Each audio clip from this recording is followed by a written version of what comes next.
crisis in Venezuela and the United States' response to Nicolas Maduro's attempt to steal Venezuelans' election on the 28th of July, I now recognize myself for an opening statement.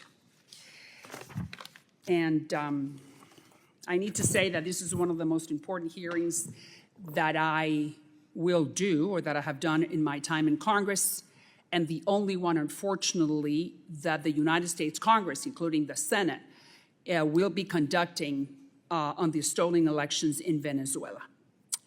So in that country, in Venezuela, there is a cruel contradiction that has unfolded.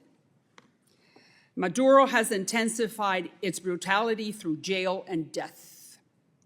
In the meantime, unfortunately, American and European oil companies led by Chevron, Repsol, Eni, and Morel have now increased their pumping and their profits, directly fueling the tyrannical machinery of oppression.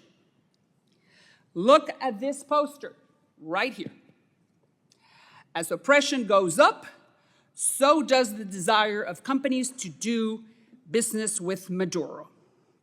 Shame on them. And here is the proof. Let's see. Let's go over here. Look. Let's start with Chevron. Chevron, $435 million in the month of August. Repsol, $100 million in profit in August.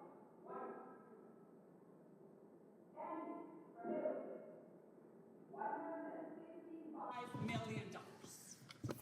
And Morel, France, $96 million in profits.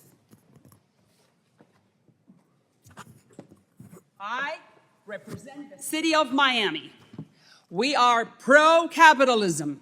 We are pro-free market economy. I am very much pro-energy sector, making a lot of money. But there are lines you do not cross when profiting from other people's miseries. Since the day of the election, 2,500 Venezuelans have been thrown in jail and a bunch more have been killed. Anyone who opposes Maduro faces a so-called re-education plan at prisons, which in reality are concentration camps by the names of Tocorón and Tocuyito. In other words, as Venezuelan jails are crammed to unprecedented levels, and all these are facts, so are the Maduro coffers, courtesy of American and European companies. Once again, shame on you. Chevron, Repsol, Eni, and Morel, blood is on your hands, and it will be on yours, the Biden administration, and on us, the United States Congress, if we do not act today.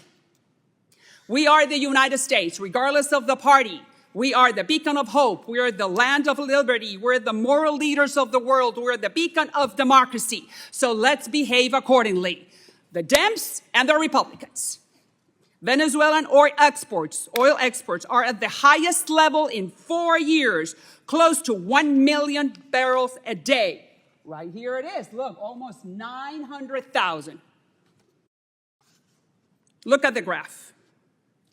Last month, Maduro made $666 million. What a figure, huh? What does that remind you of? Exactly who he is, the devil. 666. So what is it that we have to do right now, the Dems and the Republicans together, specifically the Biden administration, who has all the power in your hands?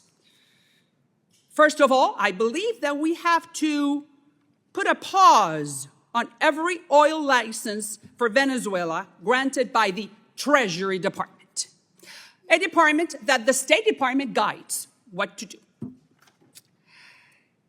We know very well that we are in an election cycle and that the White House needs cheap gas at the pump because it's all politics. But you know, we can buy it from our friends, Guyana or Ecuador or Colombia, or we can pump it here at home. That's number one. Number two, there's a guy by the name of Edmundo Gonzalez who won the presidential election fair and square. He won 70% of the vote, according to all data. So why don't we recognize him as the legitimate president of Venezuela right now, as you, the Biden administration, accorded in Barbados?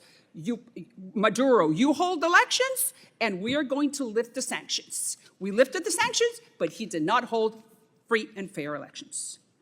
Number 3, let's confiscate Maduro's buddies' properties. No more Disney World or Broadway, while Maria Corina Machado's supporters are being beaten on the streets and raped in jail. Spain, Argentina, and Panama should be doing the same thing. These assets are fruits of a poisonous tree with roots steeped in suffering. And finally, you know that Nicolás Maduro and Diosdado Cabello are wanted criminals by the FBI. We know it. It's on the website of the State Department website. So the Department of Justice should put a price tag of $25 million on their heads, which is the maximum amount that it's allowed by law. I am sure, distinguished gentlemen, that someone in the Venezuelan armed forces will be highly motivated to put their heads on a silver platter for that amount of money, period. That is what they deserve. If we, the Biden administration and the Republicans, do not fix this mess, we're going to have another 4 million Venezuelans knocking on our southern border tomorrow. They do not want to leave their home. So why don't we help them to stay? By bringing back democracy. Now I'm going to say a few words in Spanish for the Venezuelans who are watching me in Venezuela. Ustedes no están solos. Millones de ustedes en la oposición han hecho una labor titánica al frente de una mujer que es altamente especial y que pasará a la historia venezolana.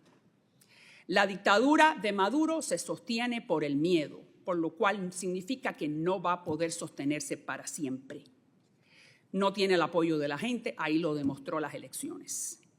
Caerá y caerá pronto. Sigan de pie, no desfallezcan. Nosotros estamos con ustedes. Now, the chair now recognizes the ranking member, the gentleman from Texas, Mr. Castro, for a statement he may have. Thank you.